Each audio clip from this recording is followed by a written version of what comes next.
Hello दोस्तों, मैं Aegon Kumar आपके सामने।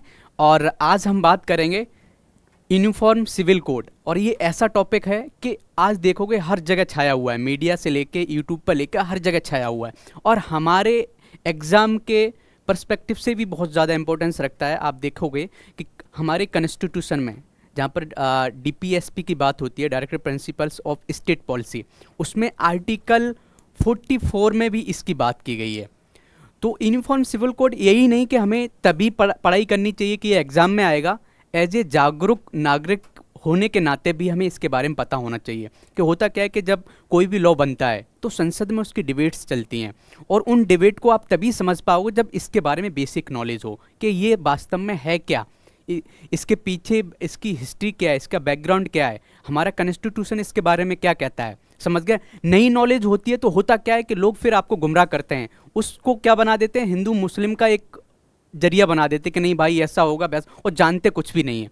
तो चलिए आज इसके बारे में जानते हैं। तो सबसे पहले जानने के लिए ये जानें कि इसके बारे में थोड़ा जानते हैं कि कैसे हमारे इंडिया में लॉ बने कब से स्टार्ट हुए हैं। ठीक है, तो देखोगे कि इंडिया का जो सिविलाइजेशन है वो बहुत पुराना सिविलाइजेशन है। समझ गया ना? हमारी जो सिविलाइजेशन है बहुत पुरानी सिविलाइजेशन मानी जाती है। इंडस वैली के बारे में बात की जाए, समझ गया ना, इंडस वैली के बारे में बात की जाए, वहाँ पर भी लॉज थे। ठीक है, या हम बात करें कि जब हमारे आर्यन का माइग्रेशन हुआ था, जिनको बोला जाता है कि आर्यन सोसाइटी, समझ गया ना। दूसरे जैसे आप बात करोगे जब इंडस वैली था उस समय भी इनके कुछ लॉज थे। ठीक है, और जब वैदिक काल स्टार्ट हुआ, वैदिक काल, वैदिक टाइम में भी क्या था, हमारे पास वेद्स थे। ठीक है, उसमें भी रूल्स एंड रेगुलेशन थे कि कैसे इंसान को रहना चाहिए। समझ गए ना, रूल्स एंड रेगुलेशन तब भी थे, ये था। ठीक है, तो कहने का मतलब प्राचीन काल से इंसान जब अपनी सिविलाइजेशन स्टार्ट करता है तो उनके रूल्स एंड रेगुलेशंस होते हैं। ऐसे धीरे धीरे रूल्स बनते चले आए, फिर देखो उपनिषद आना स्टार्ट हो गए, फिर और भी बहुत से रूल्स, मनुस्मृति का नाम सुना होगा, उसमें भी रूल्स थे। लेकिन हम स्टार्ट करें एक लॉजिकल वे में बात करें, या जो एक लिखित में जब स्टार्ट होना अच्छे से हुए, जब आप मान सकते हो मुगल काल भी आया, उन्होंने भी स्टार्ट किया। समझ गए ना? और सबसे बड़ी जो सबसे ज़्यादा अच्छे चेंजेज आए वो आए ब्रिटिश काल आने के बाद। उसमें क्या हुआ आप देखोगे, जब ब्रिटिश काल आया तो उन्होंने क्या किया, बहुत से rule and regulations banana start किए। जैसे बात करते हैं जब ब्रिटिश काल आया था, जब उन्होंने बहुत से रूल्स बनाए। जैसे एक बात करते हैं, उन्होंने यूनिफॉर्म रूल बनाने के लिए, यूनिफॉर्म रूल बनाने के लिए क्या किए थे आप देखोगे, एक बहुत अच्छा एक्ट स्टार्ट किया था, वो आपको बताते हैं। 1829 में इन्होंने कुछ रूल्स एंड रेगुलेशंस बनाए थे सती प्रथा को ख़त्म करने के लिए। ये कैसे हुआ था? सती प्रथा जब स्टार्ट हुआ था, पहले, इससे पहले सती प्रथा, तो कहने का मतलब जितने भी रूल्स रेगुलेशन बनाए गए थे ब्रिटिश, ये थी कि कुछ ऐसे रूल्स बनाए जो सबके लिए समान हो। तो पहले तो हम इसको यूनिफॉर्म सिविल कोड है जो, उसको समझने के लिए थोड़ा इसका जान लेते कि होता क्या है। यूसीसी की जो बात की जाती है तो इसमें जो एक वर्ड है वो यूनिफॉर्म वर्ड है, और फिर क्या है, सिविल है। ठीक है, फिर कोड है। तो यूनिफॉर्म मीन्स सबके लिए समान, एक समान होना चाहिए, और सिविल मीन्स एक नागरिक के लिए जो रूल्स बनने चाहिए। अब यहाँ पर सिविल की बात ऐसा हो रही है कि जो रूल्स बनेंगे वो जो होंगे वो लोगों से रिलेटेड होंगे, उनकी फैमिली से रिलेटेड होंगे, उनके एडॉप्शन से रिलेटेड होंगे, उनके इनहेरिटेंस होंगे। क्रिमिनल्स लॉ की बात नहीं की जा रही। और कोड मीन्स कोई रूल या लॉ बात करते हैं। तो ऐसे जब अंग्रेज आए तो उन्होंने ऐसे बहुत से रूल्स बनाना स्टार्ट किए, लेकिन उन्होंने ये भी समझ रखी कि यार ऐसे रूल्स बनाने हैं कि हिंदूज भी गुस्सा ना हो हमसे और मुस्लिम भी गुस्सा ना हो। समझ गए ना, हम अपने बिजनेस को सही से बढ़ा पाएँ। लेकिन आप देखोगे कि सबसे बड़ी बात क्या हुई, जब बंगाल में पुनर्जागरण स्टार्ट हुआ। पुनर्जागरण मतलब अच्छी सोच लोगों की स्टार्ट हुई कि हमें कैसे रहना है। तो आप देखो सबसे अच्छा जो पुनर्जागरण में जिन्होंने बहुत बड़ा रोल प्ले किया था वो राजा राम मोहन राय का नाम लिया जाता है। राजा राम मोहन राय जी का नाम लिया जाता है। इन्होंने क्या किया कि बहुत से रिफॉर्मिस्ट स्टार्ट किए थे। तो इन्होंने क्या बोला, ब्रिटिश में आप देखोगे लॉर्ड विलियम बेंटिक थे उसमें, लॉर्ड विलियम बेंटिक जो थे वो गवर्नर थे उस समय। उनसे बोला कि नहीं भाई ये सती प्रथा को ख़त्म करना चाहिए। तो सती प्रथा खत्म हुई। तो कहने का मतलब कि हिंदू सोसाइटी में बहुत से लोगों ने, जो थोड़े जागरूक लोग थे, जो थोड़े पढ़े लिखे लोग थे, उन्होंने बहुत चेंजेस लाना स्टार्ट किए। तो कह सकते हो कि हमारा जो यूनिफॉर्म सिविल कोर्ट्स से है जो स्टार्ट हुए वो बहुत से पहले से स्टार्ट हो गया। जब अंग्रेज आए उस समय से हमारे जो कुछ लोग एडुकेट लोग थे उन्होंने बोलना स्टार्ट किया कि ये हमारी जो कुरीतियाँ हैं उनको हटाया जाए। तो इसमें से सबसे पहले आप बोल सकते हो सती प्रथा एक्ट जो लाया गया था सती को खत्म करने के लिए। होता क्या सती प्रथा में कि कोई किसी का पति मर गया तो उसके साथ उस पत्नी को भी मरना पड़ता था। समझ गए कितना खराब वो था रूल, तो उसको हटाया। फिर देखोगे इसी के बाद क्या हुआ, आप देखोगे इसके बाद क्या हुआ, आपने देखा window remarriage act. Window remarriage act एक स्टार्ट हुआ, विडो रीमैरिज एक्ट 1856 में। आप देखोगे इस एक्ट को लाने में ईश्वर चंद्र विद्यासागर का बहुत बड़ा रोल था। समझ गया, ईश्वर चंद विद्यासागर, ठीक है, इन सर का बहुत बड़ा रोल था। और उन्होंने क्या किया था, डलहौजी जी को, जो डलहौजी थे उस समय, डलहौजी, ठीक है, जो उस समय आप समझ सकते हो governor general of India Dalhousie थी, उनको कन्विंस किया था कि इस लॉ को पास किया जाए। तो कहने का मतलब ये है कि रीमैरिज किया विडो के लिए, मीन्स इनके राइट्स की बात की गई थी। तो कह सकते हो कि धीरे धीरे हमारे इंडिया में लॉ बनना स्टार्ट हो गए और ऐसे लॉ जो थोड़े सही रूल्स एंड रेगुलेशंस प्रोवाइड कर रहे थे, वुमेन्स को राइट्स प्रोवाइड कर रहे थे। लेकिन देखोगे कि हिंदू सोसाइटी में ये रूल तो बनना स्टार्ट हो गए थे, लेकिन मुस्लिम सोसाइटी में बनना स्टार्ट नहीं हुए थे। रीजन क्या, वहाँ पर कोई क्वेश्चन नहीं उठा रहा था कि ये चेंजेज हों।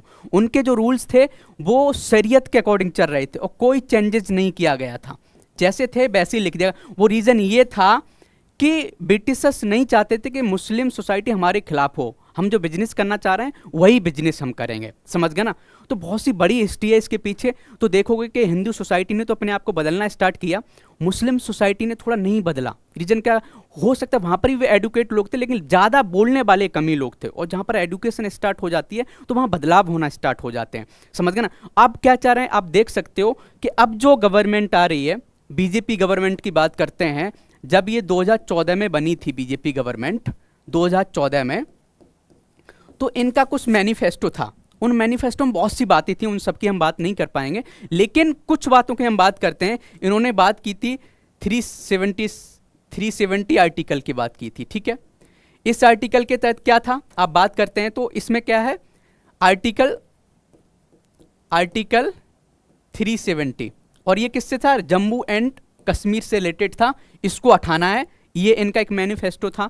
और क्या था इसमें हम बात करें, राम मंदिर की बात थी कि राम मंदिर जो डिस्प्यूट है उसको हमें ख़त्म करना है, ठीक है, राम मंदिर डिस्प्यूट वो ख़त्म करना है। ऐसे ही एक ये था कि यूनिफॉर्म सिविल कोड लेके आना है। तो देखोगे ये भी हो गया है, ये भी हो गया है, अब इस पर काम करने की ये प्लान कर रहे हैं। आप देखो कहीं भी आप मोदी जी की आप स्पीच सुनोगे तो मोदी जी यही बोलते हैं कि एक ऐसा घर जिसमें दो रूल चल रहे हों, एक पर्सन के लिए अलग रूल और एक पर्सन के अलग रूल, तो कैसे वो घर चल सकता है। ऐसी देश में कई रूल अलग अलग लोगों के लिए अलग अलग है, तो इक्वलिटी हम कैसे ला सकते हैं, तो हमें यूसीसी लाने की बहुत ज़रूरत है। तो ऐसा बोल रहे हैं, समझ गए ना। तो ये इनके अब मैनिफेस्टो और इनका एक समझ, आप किसी भी पार्टी का मैनिफेस्टो उस पर काम करने की कोशिश करते हैं, ठीक है।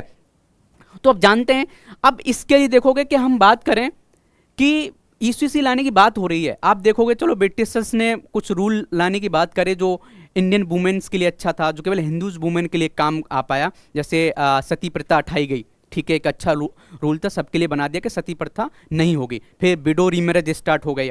ऐसे आते आते आप बात करोगे 1937 की बात करें, वहाँ आते आते फिर इंडियंस के हाथ में थोड़ा थोड़ा क्या पार्टीशन आना स्टार्ट हुआ। ब्रिटिशर्स में थोड़ा थोड़ा उनको क्या लॉ बनाने के लिए कुछ लोगों को ऐड किया गया। तो आप देखोगे कि जैसे ही लगभग 1941 के बाद की बात की जाती है, 1941 में एक पर्सन थे BN राव, बहुत बड़े पर्सनालिटी थे, फेमस पर्सनालिटी। इनको हिंदू कोड बनाने की बात की गई। हिंदू कोड मीन्स कि ऐसे रूल्स बनाए जाएं जिसमें सभी के लिए समान हो। हिंदू बिल बनाने की बात की गई, ठीक है, जो पर्सनल लॉ है हिंदू से रिलेटेड कि कैसे मैरिज की जाएगी, मैरिज में एज क्या होगी, समझ गए ना, अडॉप्शन कैसे होगा, इनहेरिटेंस कैसे होगा। लेकिन अभी भी मुस्लिम्स के लिए बनना स्टार्ट नहीं हुआ था। रीज़न क्या था कि ब्रिटिशर्स नहीं चाहते थे कि यार मैं लोगों को गुस्सा कहूँ, या जो हमारे जो लोग थे वो नहीं चाहते थे कि मुस्लिम्स के पर्सनल लॉ में इंटरफेयर किया जाए, कि वो थोड़ा उसका विरोध करेंगे, समझ गए ना। अब ये देखोगे, फिर ऐसी बात करते हैं कि जब हमारा देश स्वतंत्र हुआ 1947 के आसपास, तो वहां पर भी जब जवाहरलाल नेहरू लोग हो गए, ठीक है, और भी लोग थे जैसे राजेंद्र प्रसाद जी हो गए और डॉक्टर अंबेडकर जी हो गए, ठीक है। डॉक्टर अंबेडकर जी ने बोला था कि जब एक देश के लिए एक संविधान बन सकता है, पूरा देश एक संविधान से चलेगा, तो पूरे देश के लिए एक यूनिफॉर्म सिविल कोड भी होना चाहिए, समझ गए, सबके लिए समान होना चाहिए, चाहे कोई भी हो।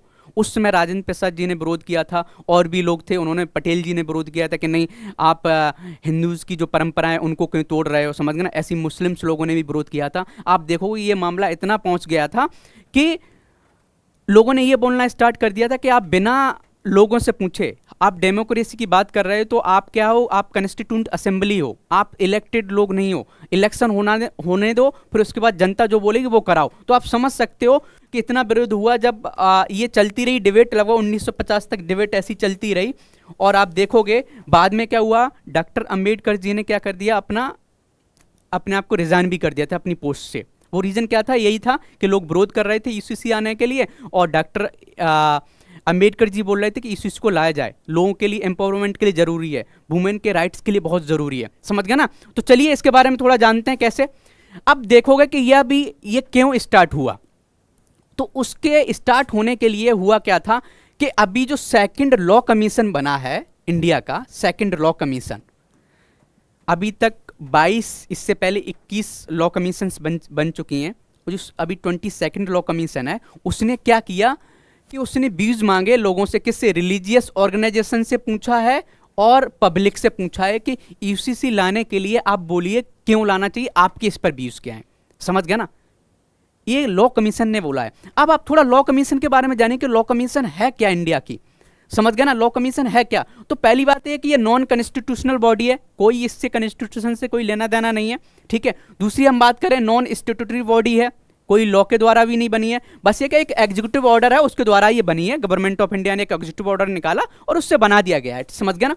फिक्स टेन्योर होता है और एडवाइजरी बॉडी होती है बहुत, और ये किसके अंडर काम करती है, ministry of law and justice के अंदर काम करती है। कभी कभी क्वेश्चन इससे पूछ लिए जाते हैं। अब देखो यूसीसी क्या चल रहा है, न्यूज में चल रहा है, आप बस चल, लेकिन ये किसका क्यों स्टार्ट हुआ, कि यूसीसी ने क्या दिया, लोगों से सजेशंस मांगे और इसी से क्वेश्चन पूछ लिया जाएगा। बस यही क्वेश्चन पूछ लिया जा सकता है कि आप बताइए लॉ कमीशन जो इंडिया की है वो कैसी है, स्टैट्यूटरी है या कॉन्स्टिट्यूशनल है, अब पता होना चाहिए। और ये एडवाइजरी बॉडी है, समझ गए ना। और जो फर्स्ट लॉ कमीशन था वो इंडिया का, वो 1834 में बना था, और उसके जो चेयरमैन थे वो लॉर्ड मैकाले थे। तो समझ सकते हो तब से 1834 से लॉ बनना स्टार्ट हो गए थे, समझ गया ना, इंडिया में। और कॉडिफिकेशन आप देखोगे इन्हीं के सजेशंस के बाद आईपीसी एंड सीआरपीसी बनना स्टार्ट हो गए। तो ये समझ सकते हो, बेसिक एक हिस्ट्री आपको पता होनी चाहिए। ऐसी हम बात करें कि 1955 में पहली लॉ कमीशन बनी जो इंडिया की स्वतंत्र होने के बाद बनी, और उसके जो एमसी सेटलवार्ड जो थे वो फर्स्ट चेयरमैन थे। आप ये पता होने चाहिए, यही फर्स्ट एंड अटॉर्नी जनरल थे और यही चेयरमैन भी थे फर्स्ट उसके, समझ गए ना। लॉ कमीशन ऑफ इंडिया के फर्स्ट चेयरमैन थी। तो पता होना चाहिए, बेसिक नॉलेज पता होनी चाहिए, जो यूपीपीसीएस में भी पूछ लिया जाता है और यूपीएससी में भी पूछ लिया जाता है। और आप देखोगे अभी तक 22 बन चुकी हैं लॉ कमीशन, पता आपको। 3 ईयर का इसका टर्म होता है, ये भी आपको पता है, समझ गए।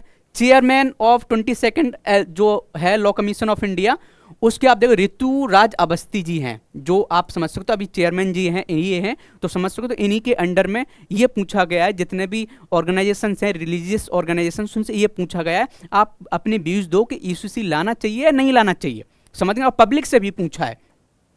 अब क्या, making reforms in India legal system, तो इसका जो काम होता है, लॉ कमीशन ऑफ इंडिया का काम होता है कि जो हमारा लीगल सिस्टम है उसमें जो भी पुराने लॉ हैं या रूल हैं उसको कैसे सुधारा जाए, और अच्छे जो यूनिवर्सल लॉज हैं, जो मॉडर्न सोसाइटी जब बनती है तो अच्छे अच्छे लॉ होने चाहिए और समय के अकॉर्डिंग बदलने चाहिए, समझ गए ना, जैसे सभी के राइट्स कंप्लीट हो सके। ये नहीं कि कुछ लोगों का एक्सप्लोटेशन किया जा रहा है, कुछ लोगों का ज़्यादा प्रिविलेज रखा जा रहा है, कुछ को नहीं। तो ऐसे लॉज बनने चाहिए। तो वो उसके लिए क्या करता है, रिफॉर्म्स लाने के लिए सजेशन देता है। और जो रिकमेंडेशंस होते हैं वो बाइंडिंग नहीं होते हैं, समझ गया ना, बाइंडिंग रिकमेंडेशन नहीं होते हैं हमेशा। इनके जो रिकमेंडेशन वो एडवाइजरी हैं, बाइंडिंग नहीं है। ये आपको पता, बेसिक पता होना चाहिए कि होता क्या है। अब लॉ कमीशन ने ये बोला है, समझ गया ना। अब यूनिफॉर्म सिविल कोड की बात की जाए तो ये क्या है, किसको प्रमोट करता है, one nation and one law.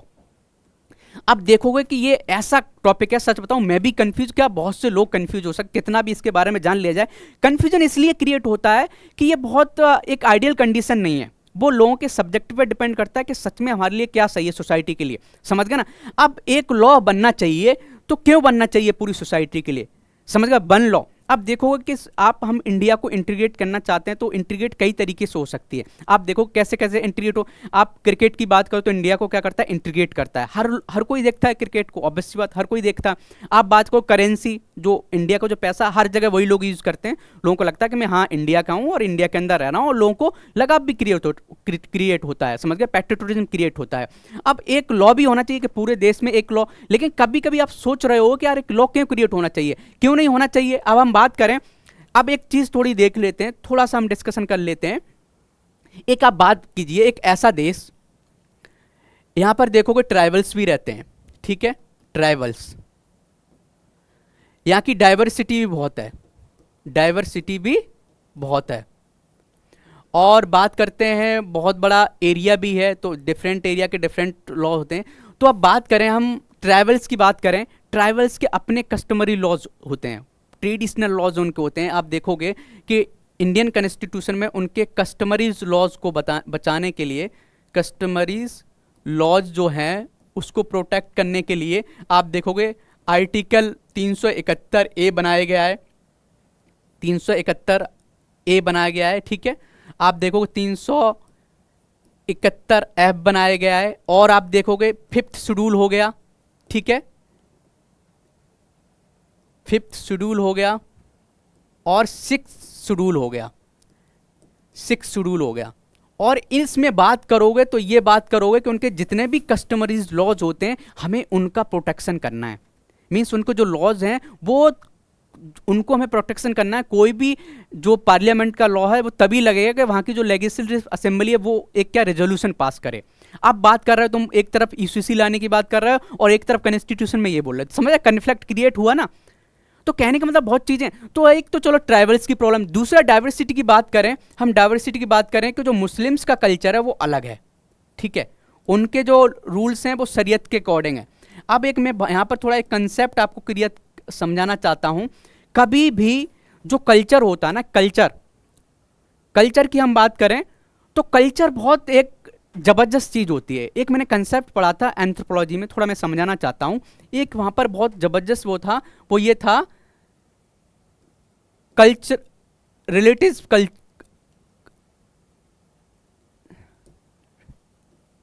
Cultural relativism, cultural relativism, cultural relativism में कंसेप्ट था, ये था कि जो कल्चर है वो किसने दिया था, एक बहुत बड़े एंथ्रोपोलॉजिस्ट थे, आप पढ़ना इनके बारे में, बहुत मस्त है, एंथ्रोपोलॉजिस्ट थे एक। वो कौन थे एंथ्रोपोलॉजिस्ट, वो थे फ्रेंच बोआस, फ्रेंच बोआस। उन्होंने ये बोला था कि हर जो कल्चर बनी है उसका कुछ ना कुछ रीजन है, उस कल्चर को हमें रेस्पेक्ट करना चाहिए। अब जैसे बात करें एक कल्चर रिलेटिविज्म की, जब हम बात कर रहे हैं तो मीन्स हर कल्चर का एक कुछ ना कुछ मीनिंग है, वो क्यों बनी है। जैसे हम बात करें कि एक चीज़ मान लीजिए कि एक पर्सन रह रहा है, एक कोई सोसाइटी है, मान लीजिए वो सऊदी अरेबिया में पैदा हुए, ठीक है, सऊदी अरेबिया में, ठीक है, ये हुई। और एक कल्चर है वो मान लो इंडिया में, अभी नहीं बहुत पहले की बात मान लेते हैं। इनके पास क्या है कि केवल एनिमल्स हैं, ठीक है, और केवल क्या है वहाँ पर देखोगे क्या है, केवल डेजर्ट है, ठीक है। और एक सोसाइटी ऐसी है यहाँ पर क्या है, बहुत सी एग्रीकल्चर एरिया है, समझ गया ना, एग्रीकल्चर एरिया है। तो होगा क्या कि जब एग्रीकल्चर एरिया है तो वहाँ के लोग एग्रीकल्चर करेंगे और पशु उनकी हेल्प करेंगे खेती करने में, तो ये पशुओं को नहीं काटेंगे, समझ गया ना, उनको नहीं खाएंगे, बस जो उनके लिए जो नॉन वेज खाना है वही बन जाएगा ऑटोमेटिक, वो उसके कंडीशन के अकॉर्डिंग, समझ गया ना। इधर हम बात करते हैं सऊदी अरेबिया में क्या केवल एनिमल्स हैं, खेती हो नहीं रही है, तो क्या करें, उनको अपना जीवन यापन चलाने के लिए एनिमल्स को काटना पड़ेगा और खाना स्टार्ट कर दें। तो समझ रहे कल्चर कैसे बनता है, वो कल्चर को बनने के पीछे वहाँ की बहुत सी कंडीशंस होती हैं, वहाँ की जियोग्राफिकल कंडीशंस हो गई, वहाँ का रहन सहन कैसा हो गया, समझ गए ना, उनकी कंडीशंस की बात करें तो उन कंडीशन से उनका कल्चर बनता है। तो हर कल्चर का एक स्पेसिफिक रीजन होता है क्यों बना है। अब बताओ एक पर्सन यहाँ का यहाँ चला जाए तो वो शॉक्ड हो जाए कि यार मुझे तो यहाँ क्या देखा बेज खाने को मिल रहा है, यहाँ चला तो एक, तो कहने का मतलब ये लोग शॉक्ड हो जाएंगे थोड़ी देर के लिए, लेकिन जागरूक पर्सन होगा, उसने सही से इसकी अध्ययन किया होगा, तो एक दूसरे की कल्चर का रेस्पेक्ट करेंगे, समझ गया। तो कहने का मतलब जो भी रूल्स एंड रेगुलेशन बनते हैं किसी भी सोसाइटी में वो उनके कल्चर के अकॉर्डिंग बने। लेकिन होता क्या है कि जब सब सोसाइटी मॉडर्न होती है, जब ग्रोथ होती है, तो वो उन कल्चर को धीरे धीरे चेंज करना चाहिए, जो रिक्वायरमेंट होती है, समझ गए। ये नहीं कि सब कुछ चेंज कर देना चाहिए। जो ऐसे रूल्स हैं, जो रेगुलेशंस हैं, जो जिनका कोई मतलब नहीं, जैसे आप बात करें हिंदू सोसाइटी में बहुत सी खराब चीज़ें थी, सती प्रथा थी, हटा दी गई कि अब कोई भी औरत सती नहीं होगी। पहले क्या होता है, विडो मैरिज नहीं करनी थी, अब क्या 1856 के बाद विडो का भी मैरिज होना स्टार्ट हो गया, समझ गया ना। तो ऐसे करके आप समझ सकते हो। तो ये ऐसे स्टार्ट हुआ।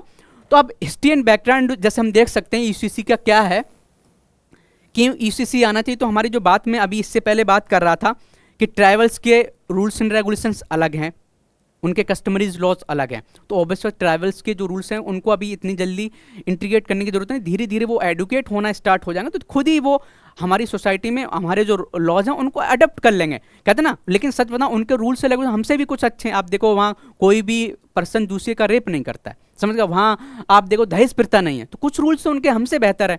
बस ये कि हमें कुछ चीज़ें जो लानी है वो लोगों के खुद कंसेशंस के बेसिस पर आनी चाहिए, ठीक है। ये हुआ। अब हिस्ट्री एंड बैकग्राउंड देख लेते हैं इससे क्या है। आप देखोगे इन 1834 फर्स्ट एलसीआई आपको पता है कि बनी थी, लॉ कमीशन ऑफ इंडिया, और उसने क्या किया था, उन्होंने ये बोला था कि यूनिफॉर्मिटी लॉ में होनी चाहिए इंडिया के, वो क्राइम में होनी चाहिए, एविडेंस में होनी चाहिए, कॉन्ट्रैक्ट्स में होनी चाहिए, but they didn't recommend for personal laws for Hindu and Muslim. अब इसके पीछे रीजन था कि पर्सनल लॉज में उन्होंने बोलना स्टार्ट नहीं किया था, कि उन्हें उस समय भी ये कर सकते थे और अभी तक नहीं हो पाया। रीजन क्या था कि ऐसा हम करेंगे तो जो मौलाना लोग हैं या जो कट्टरवादी हिंदू हैं वो इसका विरोध करें कि हमारे पर्सनल लॉज में क्यों आओ। तो वो बिजनेस करना चाहते थे, समझ गए ना। वो चाहते थे हम बिजनेस करें, उतने ही रूल्स बनाए जो हमारे जो एडमिनिस्ट्रेटिव सिस्टम है उसमें काम आ जाए, समझ गए ना। तो ये समझ सकते हो। फिर 1941 में हमने आपको जैसे बताया BR राव एक कमेटी बनी थी फॉर कोडिफाइंग हिंदू लॉ, लेकिन उसका भी विरोध लोगों ने स्टार्ट कर दिया कुछ लोगों ने, और उसके चक्कर में डॉक्टर AB अम्बेडकर जी ने फिर क्या कर दिया था, बाद में आप समझो वही डिबेट के चक्कर में उन्होंने क्या कर दिया था, रिजाइन कर दिया था अपनी मिनिस्ट्री से, समझ गए ना। फिर पर्सनल लॉ जो इंडिया में है, आप देखोगे पर्सनल लॉ जो बनना स्टार्ट हो गए थे, मैरिज होता है पर्सनल लॉज में, डिवोर्स होता है, इनहेरिटेंस होता है, एडॉप्शन होता है, ये 7th शेड्यूल में आता है कॉन्स्टिट्यूशन के, समझ गए, 7th शेड्यूल में। और कंकरेंट लिस्ट में इसमें स्टेट भी बना सकता है लॉ और सेंटर भी बना सकता है। अब हिंदू पर्सनल लॉज हैं that was codified by the parliament in 1956। 56 में आप देखो 1955 में जब आप देखोगे जवाहरलाल नेहरू जी प्रेसिडेंट बने तो वो खुद चाहते थे कि जो मैक्सिमम जो पॉपुलेशन इंडिया की है वो हिंदूज हैं, उसमें बहुत सी अलग अलग डिफरेंट हैं, मैरिज का जो एज अलग है, कहीं कुछ हो रहा है कहीं, तो उसको कोडिफाइड करने के लिए। और जब उन्होंने भी अपना मैनिफेस्टो रखा था, जब इलेक्शन जीता तो उन्होंने ये बोला था कि हम हिंदू पर्सनल लॉ लेके आएंगे, तो फिर वो लेके भी आए थे। तो आप देखोगे तो वो 4 लगभग हिंदू पर्सनल लॉज लेके आए थे। वो कौन कौन से थे थोड़ा देख लेते हैं। एक तो 1955 में जो लेके आए थे वो हिंदू मैरिज एक्ट लेके आए थे, हिंदू मैरिज एक्ट, ठीक है, ये लेके आए थे हिंदू मैरिज एक्ट 1995 में। फिर 96 में ऐसे 3 लॉज और लेके आए थे। एक अडॉप्शन पर था कि किसी बच्चों को अडॉप्ट करना है तो कैसे करना है, उसके रूल्स क्या होने चाहिए, कोई चीज़ है तो उसका इनहेरिटेंस कैसे होना चाहिए होगा, कोई चीज़ की संपत्ति की कैसे आगे पहुंचेगी, ठीक है, ये होगा। और हम बात करते हैं फिर एक था जो माइनॉरिटी बच्चे होते हैं उनका कैसे केयर किया जाए और गार्जियन कौन होगा, ऐसे करके आप समझ सकते हो। बेसिक चीजें हैं कि 4 लॉज निकाले थे, एक 1955 में और 1956 में 3 लॉज निकाले थे। बस ये कि हिंदू के जितने पर्सनल लॉज हैं उनको समझ सकते हो। तो हिंदू के जो लॉज थे वो लगभग यूसीसी को टच करने बहुत पहले से प्रोग्रेसिव होना स्टार्ट हो गए थे। लेकिन क्या है कि अभी मुस्लिम्स के लॉज अलग हैं, वो किसके अकॉर्डिंग चलते हैं, शरीयत लॉज के अकॉर्डिंग। तो आप देखोगे कि मुस्लिम्स में जो एज लड़कियां होती हैं उसमें क्या आप हिंदू कोई पॉलीगमी नहीं कर सकता, कई शादी नहीं कर सकता, लेकिन मुस्लिम में कई शादियां कर सकते हैं, ऐसा लॉ है। अब इसके लिए बहुत सी दिक्कतें क्रिएट होना स्टार्ट हुई। तो ऐसे एक पर्सन था, मैं बताता हूँ, उस केस मुझे याद नहीं है, उसने क्या किया, वो हिंदू था, उसने शादी की पहले, और फिर मुस्लिम कन्वर्ट हो गए, उन्होंने मुस्लिम से शादी कर ली, और वैसे मुस्लिम लॉ में अलाउ है और इंडियन गवर्नमेंट अलाउ भी करते कि मुस्लिम कोई होगा तो वो कई शादी कर सकता है। तो ऐसे करके सोसाइटी में बहुत सी प्रॉब्लम्स क्रिएट हो रही थी। तो इसलिए क्या है कि यूसीसी लाना बहुत, आप देखो बहुत से जजमेंट्स फिर आए कि यूसीसी लाना क्यों जरूरी है। सुप्रीम कोर्ट ने भी आप देखोगे, आप पार्लियामेंट, अपनी पार्लियामेंट उसको बोला कि नहीं आपको यूसीसी लाने की जरूरत है, यूनिफॉर्म सिविल कोड लाने की जरूरत है, आप उस पर सोचना स्टार्ट कर दो, समझ गए ना। तो ये करके आप देखो शरीयत लॉ के अकॉर्डिंग क्या है, उसमें डिफरेंट एज अलग है लड़कियों की शादी करने की मुस्लिम में, और क्या आप देखोगे क्या बोलते हैं पॉलीगमी कर सकते हैं, तो डिफरेंट वहाँ पर क्या बच्चों को अडॉप्ट नहीं कर सकते हैं, हिंदू सोसाइटी बच्चों को अडॉप्ट कर सकती है। आप बताओ कोई ऐसी मुस्लिम महिला है जो किसी बच्चों को अडॉप्ट करना चाहती है, तो नहीं कर सकती, वो उनके लॉ में अलाउ नहीं है। तो बहुत सी चीज़ें हैं जो बहुत बड़ी चीज़ें हैं, उन सबको बेसिक चीज़ों ईसीसी के जो है वो कवर कर सकती है, उन प्रॉब्लम्स को ख़त्म कर सकती है, ऐसी कुरीतियों को हटा सकती है जो हमारी वुमेन्स की राइट्स के लिए खिलाफ है, उनको सही कर सकती है, समझ गए। अब ये नहीं कि मान लो जो आपका कल्चर है, जैसे मान लो शादी किस तरह से होगी उसमें कुछ नहीं, आपको शादी मान लो डांस करते करना है, कपड़े कैसे पहनना है उस पर कुछ नहीं किया जाएगा। लोगों को यही लग रहा है कि हो सकता है कि हमारे खान पान भी चेंज हो जाएंगे, उनके रूल्स बन जाएंगे, ऐसा कुछ नहीं है। जो ऐसे रूल्स हैं, जो कुरीतियाँ हैं, उनको हटाया जाएगा और अच्छी चीज़ लेके आएंगे, ठीक है। अब हम बात करते हैं कि कॉन्स्टिट्यूशनल जो कन्फ्लिक्ट्स हैं वो ईसीसी के लिए क्या है। मान लो कि आप यूनिफॉर्म सिविल कोड लेके आना चाहते हो तो उसमें कन्फ्लिक्ट्स क्या क्या हैं। आप देखोगे freedom of religion versus right to equality. आप मान लीजिए वुमेन की, मान लो जो भी हैं सब वुमेन, सबके लिए समान एक लॉ लेना चाहते हैं कि मुस्लिम वुमेन है उसके लिए भी समान होना चाहिए, हिंदू वुमेन है उसके लिए भी समान होना चाहिए, समझ गया ना। तो वो राइट टू इक्वलिटी की तो बात कर रहे हो, लेकिन आप बात करो फ्रीडम ऑफ रिलीजन की बात करो, हर किसी को अपना रिलीजन को अपने तरीके से चलाने की बात हो रही है। तो मुस्लिम यही बोलेंगे, मुस्लिम लोग ये बोलेंगे कि मुझे फ्रीडम्स जो है, हमारा जो रिलीजन है उसके अकॉर्डिंग हमें चलने दो। तो यहाँ कन्फ्लिक्ट हो रहा है। अब किस पर कन्फ्लिक्ट होगा, और वो ये फिर बहुत इंटरप्रिटेशन, सुप्रीम कोर्ट का इंटरप्रिटेशन बोलेगा कि क्या सही है, समझ गए ना। इस पर हम लोग नहीं बोल सकते हैं, वो सुप्रीम कोर्ट बोलेगा कि क्या इसमें सही है। आप देखो आर्टिकल जो 25 है वो क्या बोलता है, यही बोलता है कि किसी को भी अपने धर्म को प्रोफेस करने का और उसको यूज़ करने का, जैसे वो रहना चाहता है वैसे रह सकता है। ऐसी आर्टिकल 26 हो गया, ये भी फ्रीडम ऑफ रिलीजन को प्रमोट करता है। ऐसी आर्टिकल 29 के कोई भी इंस्टीट्यूशंस है, कोई पर्सन है, वो अपने इंस्टीट्यूशन को अपने अकॉर्डिंग चलाएगा, समझ गया। तो ये चीज़ें जो हैं वो समझ सकते हो कि एक फंडामेंटल राइट्स में दी गई हैं जो इनके खिलाफ थोड़ी जा रही हैं, समझ गए ना, यूसीसी के। लेकिन आप बात करोगे कि जुडिशियल जो जजमेंट हैं वो कौन कौन से जजमेंट्स हैं जो बोल रहे हैं कि क्या होना चाहिए, समझ गए ना। अब एक जजमेंट आया था, वो ये था कि मोहम्मद अहमद खान वर्सेस साहबानो, एक ये केस था, आप जरूर याद करो, और ये 1985 में हुआ था। सुप्रीम कोर्ट ने क्या बोला था कि Shahbano and directed that maintenance should be given to divorce by. आप देखोगे कि हिंदुओं के लिए तो क्या बन गया था, एक लॉ बन गया था marriage act, Hindu marriage act 1955। उसमें डिवोर्स के रूल्स दिए गए हैं, उसमें मैरिज कैसी होनी चाहिए, क्या एज होनी, सब कुछ बना दिया गया है, समझ गए। 4 जो एक्ट बनाए गए तो उसमें दिया गया है। लेकिन आप देखोगे कि मुस्लिम जो महिला होती हैं उसमें डिवोर्स क्या हो जाता, कर देता है, और कोई उसका मेंटेनेंस देने की जरूरत नहीं, वो बस बोल देगा 3 तलाक तलाक तलाक और उसको छोड़ देगा। तो कहने का मतलब बहुत सी प्रॉब्लम्स क्रिएट थी। ऐसे तो कोई भी किसी औरत को छोड़ के तो वो कैसे करे अपने जीवन यापन चला पाए, मीन्स उसके राइट्स का एक्सप्लोटेशन हो रहा है। तो आप देखोगे कि इस वाले केस में सुप्रीम कोर्ट ने ये बोला था कि कोई भी मुस्लिम पर्सन किसी औरत को डिवोर्स करता है तो वो उस औरत को राइट्स है कि उससे मेंटेनेंस मांगे, कुछ पैसे उसको देने पड़ेंगे। ये नहीं कि केवल आप शरीयत लॉ में क्या दिया गया, शरीयत लॉ में ये बताया कि 3 महीने तक आपको जो भी है मेहर देना पड़ेगा, दे दोगे बस, उसके बाद आपको कोई ज़रूरत नहीं देने की, इतना ही था। लेकिन सुप्रीम कोर्ट ने बोला ये गलत है, आपको देना पड़ेगा, और जब तक वो रहेगी, जब तक उसको ज़रूरत है, जब तक उसकी ज़िंदगी है, तब तक उसको आपको मेंटेनेंस देना पड़ेगा। तो ये बात होगी। ऐसी फिर जब देखा, जब ऐसा ये सुप्रीम कोर्ट ने दिया रूल, अब देखोगे कि पॉलिटिक्स होती है, तो राजीव गांधी के पास बहुत प्रेशर आया। उस समय राजीव गांधी जी थे इंडिया के प्राइम मिनिस्टर, तो उस समय बहुत ज़्यादा प्रेशर आया। जितने भी हिंदू मुस्लिम मौलाना थे उन्होंने विरोध करना स्टार्ट किया कि हमारे जितने पर्सनल लॉज में आप क्यों घुसना स्टार्ट करते हो। तो फिर उन्होंने एक एक्ट प्रमोट किया था जिससे मुस्लिम लोग खुश हो जाए, Muslim women protection rights on divorce act 1986। ये एक्ट पारित करवाया था, और इस एक्ट में क्या बोला था, ये बोला था कि मेंटेनेंस जो है वो should be given by Waqf board, समझ गए, इनका एक वक्फ बोर्ड है, मुस्लिम कम्युनिटी का एक बहुत बड़ा वक्फ बोर्ड है, जो भी इसके पास अच्छी खासी संपत्ति है, तो मैक्सिमम यहाँ से पैसा दिया जाएगा, वो जहाँ से डिवोर्स किया वो नहीं देगा। तो ये फिर एक आया था, एक केस आया था Daniel Latifi versus Union of India 2001। इसने क्या कहते सपोर्टेड द साबानो केस। जो साबानो ऊपर केस था वो ये बोला था मेंटेनेंस उसका हस्बैंड ही देगा, उसको देना पड़ेगा। समझ गया ना। तो आप समझ सकते हो कि जो भी केसेस के इंटरप्रिटेशन हो रहे हैं, सुप्रीम कोर्ट इंटरप्रिटेट कर रहा है, जो भी जजमेंट दे रहा है वो फेवर में जा रहा है, यूसीसी के फेवर में जा रहा है कि क्यों यूनिफॉर्म सिविल कोड लेके आना चाहिए। अब एक और था जॉन बल्ला थम वर्सेज यूनियन ऑफ इंडिया 2013 के, secure for the citizens a uniform civil code throughout the territory of India. समझ गए ना। अब इस केस में ये बोला गया कि पूरी इंडिया की जो टेरिटरी है वहां पर यूसीसी लाने की जरूरत है। समझ गए।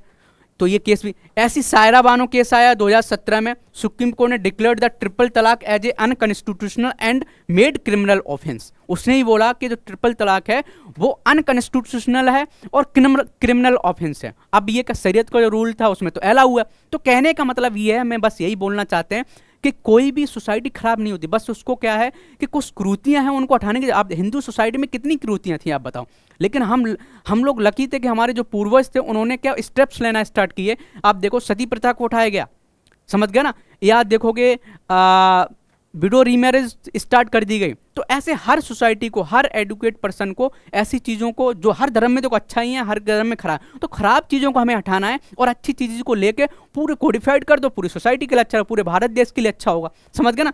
तो हमारा कॉन्स्टिट्यूशन यही बोलता है। अब देखो आर्गूमेंट्स क्या है in favour of support of UCC. आप यूसीसी की हम बात करें, एक लीगल सिस्टम से हम बात जानने की कोशिश करते हैं, तो क्या क्या आर्गूमेंट है फेवर में। तो पहली बात तो देखो आर्टिकल 44 खुद बोलता है कि भाई हमें यूसीसी लाने की जरूरत है और देश में स्टेट को क्या करना है, एक यूसीसी लाने के लिए प्रयास करना चाहिए। दूसरा क्या, स्ट्रेंथन द सेकुलर स्टेट। आप यूसीसी आएगा तो एक सेकुलर स्टेट बनने के लिए एक अच्छी चीज होगी, समझना। Secular state simple rule and regulations होंगे तो क्या होगा, रूल एंड रेगुलेशंस होंगे तो आप सबको, वुमेन्स को सिंपल तरीके से उनके राइट्स मिल जाएंगे, डिफरेंट इंटरप्रेट करने की जरूरत नहीं पड़ेगी।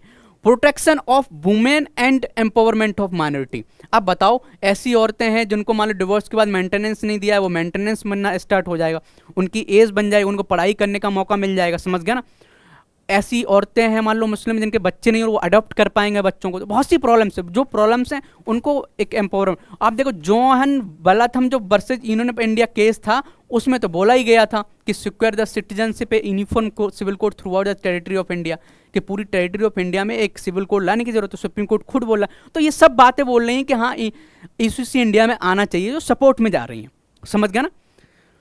अब देखोगे इसके अलावा अब आर्गुमेंट्स अगेंस्ट यूसीसी के आर्गुमेंट्स क्या होने चाहिए, इसके खिलाफ आर्गुमेंट क्या है। अब आर्गुमेंट इसके खिलाफ क्या है कि फ्रीडम ऑफ रिलीजन है, आर्टिकल 25 से 28 ये बोल रहा है कि हमें फ्रीडम ऑफ रिलीजन है। समझ गया ना। तो ये इसके अपोजिट माना जा सकता है। 21 जो लॉ कमीशन था, 21 जो लॉ कमीशन था उसने क्या बोल दिया था कि neither necessary not desirable UCC at this time. उसने बोला अभी यूसीसी लाने की जरूरत नहीं है एट दिस टाइम, लेकिन इसको भी आप सही वे से आप इंटरप्रेट करो तो ये बोला एट दिस टाइम मीन्स कोई अच्छा टाइम आएगा तो हम यूसीसी ला सकते हैं। आप समझ सकते हो वो अच्छा टाइम क्या मतलब कि सब लोग जब एडुकेट हो जाएंगे तो खुद बोलेंगे कि मुझे यार किसी को जबरदस्ती थोपने की जरूरत नहीं है। समझ गया ना। अब क्या है डाइवर्सिटी ऑफ इंडिया, इंडिया की डाइवर्सिटी है, डिफरेंट लोग हैं, डिफरेंट कल्चर है, डिफरेंट ट्राइबल्स का कल्चर अलग है, हम अपने रूल्स बना के एक जगह नहीं थोप सकते। लेकिन यह कि हमें धीरे धीरे इन चीज़ों को सही करने की ज़रूरत है, ऐसी क्रूतियाँ हैं उनको हटाने की ज़रूरत है। समझदार इंसान तो आप भी होगे और गलत चीज़ों को प्रमोट नहीं करना है। Fundamental rights are justiciable. आप देखो फंडामेंटल जो राइट हैं वो क्या है, 25 से हम 28 की बात की थी हमने, ये फ्रीडम ऑफ रिलीजन है। और डीपीएसपी जो है direct principle of state policy वो है नॉट जस्टिसबल। अब उसमें आर्टिकल 44 आता है। अब ये जस्टिसबल तो कहने का मतलब इधर भारी हो रहा है पड़ला, समझ गया, पाला इधर भारी हो रहा है, इसमें भारी क्यों हो रहा है क्योंकि वो एक जस्टिसबल है एक नॉन जस्टिसबल है, तो किसकी बात। लेकिन इसको इंटरप्रेट क्या करेगा वो सुप्रीम कोर्ट करेगा कि सोसाइटी के लिए क्या अच्छा है, आप इस पर कुछ नहीं बोलोगे। समझ गया। अब देखोगे कि जो स्टेप्स हैं इंडियन गवर्नमेंट ने क्या क्या स्टेप्स लिए हैं यूसीसी लाने के लिए, बहुत से स्टेप्स लिए और सुधार भी हो रहे हैं। ऐसा नहीं कि मान लो कुछ नहीं किया है अभी तक। आप देखो जो स्टार्ट हुआ है, हमने स्टार्ट किया था कि जब पहला लॉ कमीशन ऑफ इंडिया का बना तभी से स्टार्ट बनना हो गए थे लॉ, लेकिन क्या ब्रिटिशर्स थे उन्होंने क्या इसलिए नहीं बनाए लॉज कि वो चाहते थे हम बिजनेस करें और ज़्यादा हम उनके पर्सनल लॉज में इंटरफियर ना करें, समझ गए ना। आप देखो एक स्पेशल मैरिज एक्ट बनाया, और इस स्पेशल मैरिज एक्ट में ये बनाया कोई भी पर्सन किसी से शादी कर सकता है, कोई भी पर्सन मैरिज कर सकता है। कैसी मैरिज कर सकता है? इंटरकास्ट मैरिज कर सकता है, समझ गए ना। इंटर कास्ट मैरिज कर सकता है, इंटरकास्ट मैरिज कर सकता है। तो जो कास्ट की प्रॉब्लम थी वो यहाँ से सॉल्व हो गई। तो सबके लिए सब समान है, ये नहीं कि कोई बहुत बड़ी कास्ट का पर्सन है तो वो छोटी वाली कास्ट से कराया, छोटी वाली कास्ट का बड़ी कास्ट से नहीं कर सकता। कोई भी किसी से शादी कर सकता है और इंडियन गवर्नमेंट उसको प्रोटेक्ट करेगी। तो समझ सकते 1954 से कास्टिज्म के खिलाफ इंडियन गवर्नमेंट ने एक लॉ बना दिया कि कोई किसी से शादी कर सकता है, समझ गए ना। तो ये भी एक क्या है, यूनिफॉर्म एक सिविल कोड हो गया, एक सबके लिए समान है, कोई ऐसा नहीं कि कोई किसी नीचे का। आप देखो यूसीसी इन गोवा में भी यूसीसी यूनिफॉर्म सिविल कोड। अब गोवा में क्या हुआ कि गोवा आप देखोगे स्टार्टिंग से जब 1498 में पुर्तगीज आए थे तो उन्होंने उसी केरला में स्टार्ट किया, और धीरे धीरे धीरे आप 1510 में गोवा किसके हाथ में चला गया था? पुर्तगीज के हाथ में चला गया था। पुर्तगीज क्या करेंगे, जब उन्होंने अपने देश में जब 1867 के आसपास उन्होंने अपने देश में सिविल कोड प्रमोट किया, यूनिफॉर्म सिविल कोड, तो उन्होंने गोवा उनके पास था तो गोवा में भी उन्होंने सिविल कोड प्रमोट कर दिया। वहाँ का मुस्लिम है तो वहाँ के मुस्लिम को वही लॉ फॉलो करने पड़ेंगे। तो केवल एक देश के छोटे कोने में यूनिफॉर्म सिविल कोड हैं और वहाँ पर भी कुछ एक्सेप्शन है, उतना जाने में डीप जाने की जरूरत नहीं है। तो कहने का मतलब क्या है कि इंडिया में भी कुछ जगह यूनिफॉर्म सिविल कोड कैसे कैसे प्रमोट हुए और कहाँ कहाँ कैसे, ये आप समझ सकते हैं, ठीक है, यहाँ से हुए। अब हम बात करते हैं कि अभी तक हमने देखा, अब हमारे एग्जाम हम बात करें एज ए जागरूक नागरिक के तहत, तो ये जानना चाहिए कि यूसीसी होता क्या है, कि यूनिफॉर्म सिविल कोड होता क्या है, कि मीन्स एक ऐसा कोड जो सिविल रूल्स हैं, रेगुलेशंस हैं, जैसे मैरिज कैसे होनी चाहिए, इनहेरिटेंस कैसे होगा, समझ गया ना, अडॉप्शन कैसे, किसी बच्चे को हम गोद लेना चाह रहे हैं तो क्या रूल्स होने चाहिए, हमारी प्रॉपर्टी कैसे बटे, वो उसके रूल्स कैसे बनने चाहिए, उसके बारे में बात की जा रही। उसके रूल्स बनेंगे, रेगुलेशंस बनेंगे जो सभी समान होने चाहिए। अब ऐसा ना हो कि हिंदू सोसाइटी में औरतों को समान अधिकार है प्रॉपर्टी में और मुस्लिम में नहीं है, मान लेते हैं ऐसा, और मुस्लिम में है और हिंदू में नहीं है, ऐसा अलग अलग है, समझ गए ना। और दूसरा क्या, मान लो हिंदू में ऐसा है कि मान लीजिए एक इंसान एक ही शादी कर सकता है, मुस्लिम में एक इंसान कई शादी कर सकता है, तो एक औरत के डिफरेंट समझ रहा है कि डिफरेंट एक्सप्लोटेशन जैसा, तो सभी के लिए समान रूल होंगे इन रूल रेगुलेशन से रिलेटेड। अब हम बात करें एज ए एग्जाम ओरिएंटेड, और हमारे जो भी वीडियोस होनी चाहिए वो एग्जाम ओरिएंटेड ही होनी चाहिए। ऐसा नहीं कि हम पढ़ाई का चैनल और बातें कुछ और चल रही हैं। तो अब हम बात करते हैं कि जो हमारा क्वेश्चन है इससे रिलेटेड कैसे बन सकता है, थोड़ा देख लेते हैं। तो इससे क्वेश्चन बहुत सिंपल है, बहुत अच्छे से मैंने इससे जो नोट्स है उसमें आप देख सकते हो। तो ऐसा क्वेश्चन बन सकता है कि discuss prospects of enforcing a uniform civil code in India, do you think it will endanger diversity of India. कहना ये चाह रहा है कि आप बताओ क्या क्या ऐसी ऐसी बातें हैं, क्या क्या ऐसी चीज़ें हैं जिससे इंडिया में यूनिफॉर्म सिविल कोड को लाया जाए, और लाया जाएगा तो क्या लगता है कि हमारी डाइवर्सिटी को ख़त्म करेगा। आप पर क्या है, तो बहुत अच्छे से आप इसका आंसर दे सकते हो। सिंपल, पहले आप क्या क्या आर्टिकल 44 आप स्टार्ट करो कि आर्टिकल 44 जो इंडिया का है वो हमें क्या करता है, यूसीसी के लिए बात करता है, ऐसे आप बोल सकते हैं कि यूनिफॉर्म सिविल कोड है क्या, समझ गया ना। अब हम बात करते हैं कौन कौन से जो भी है सिविल कोड के लिए आप देखो क्या क्या सिविल कोड लाने की जो प्रॉब्लम्स हैं, क्या क्या वो थोड़ा आप रीज़न लिख सकते हो। फिर इसमें क्या जजमेंट आप लिख सकते हो कि जजमेंट क्या है, समझ गए ना, कौन कौन से जजमेंट्स ने क्या क्या बोला है। फिर जो डाइवर्सिटी है हमारी इंडिया की, थोड़ी उस पर बात करनी है कि डाइवर्सिटी है उसका क्या क्या है। ट्रैवल्स के बारे में बात करो, ट्रैवल्स के रूल्स क्या हैं, मुस्लिम्स के शरीयत लॉ क्या है, हिंदूज़ के रूल्स रेगुलेशन क्या है। फिर बाद में आप ऐसा करो कि इंडिया को वन रूल जो भी है, वन कंट्री वन लॉ ऐसा प्रमोट करना है, तो कैसे करना है, धीरे धीरे सबका केयर किया जाए और बे फॉरवर्ड करके ऐसे कर दिया जाए कि हमें इक्वलिटी लाने की ज़रूरत है, सभी के लिए डिग्निटी लाइफ हो, सबको बराबर। तो ऐसे करके जो पीछे हमने बातें की हैं, जितने हमने जजमेंट सुनाए उनको लिखना है अच्छे से, फेवर में क्या है, कन्फ्लिक्ट्स क्या हैं, वो सब अच्छे से लिख सकते हो, एक अच्छा आंसर आप लिख सकते हो यहाँ से, समझ गए ना। तो ये बेसिक चीज़ें हैं, तो हमें बेसिक पता होनी चाहिए, ठीक है। और चलिए आज के लिए इतना बहुत, मिलते हैं अगली वीडियो में। पढ़ते रहिए, मेहनत करते रहिए, एक दिन आप ज़रूर सक्सेसफुल होंगे। Thank you.